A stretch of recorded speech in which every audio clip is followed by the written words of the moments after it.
Love is the greatest healer. I'm so fortunate to know love and to have survived my experiences, to be here tonight to speak out on the subject of mind control. Thank you, all of you, each and every one of you, for coming out here to arm yourself with this pertinent information. Love is the greatest motive for me to speak out on this subject, because it is my love for humanity that compels me to bring this truth to light. I'm deeply concerned for our survival if we don't learn this information. The experience that I had could have left me very bitter and vengeful and hateful. Just so you know, it would have left me, oh my God, homicidal. If I went through any of what she went through, in my mind, I wasn't much, for that kind of crap. I would have actually probably did everything to kill or be killed. They would have never been able to look for a time to sleep with me in the room with them. So this woman's amazing. But that's just the way I was born. It's a self-preservation. And when I was a kid, I really hated people that harmed kids. So I would have hated someone trying to harm me because I was a kid.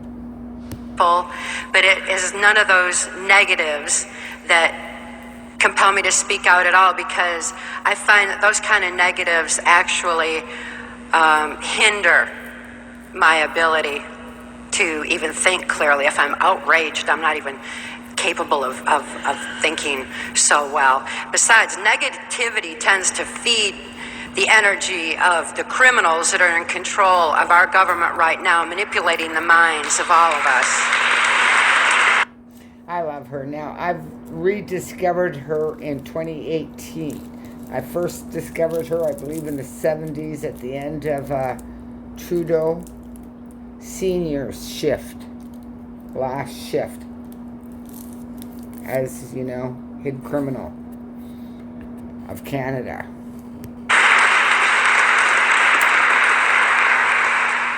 Now that I'm free to speak out, and now that I know love, it feels so good to realize that there are good people in this world, that there is good and...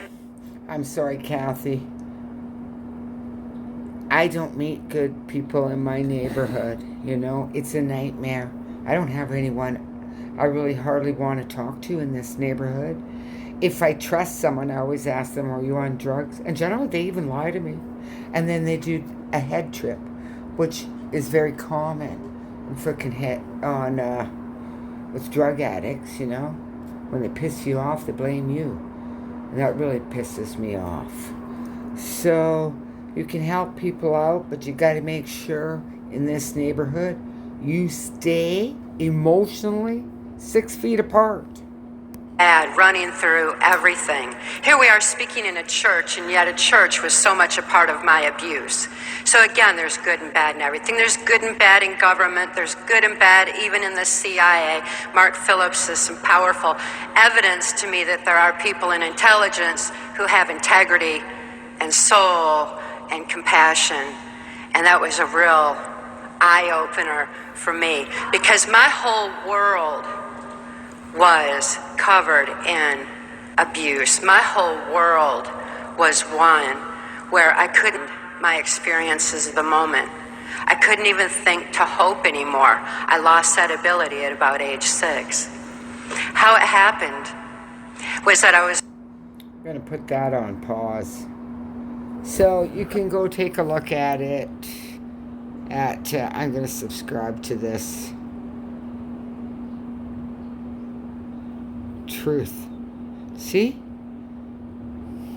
Deep down, I'm a truth person.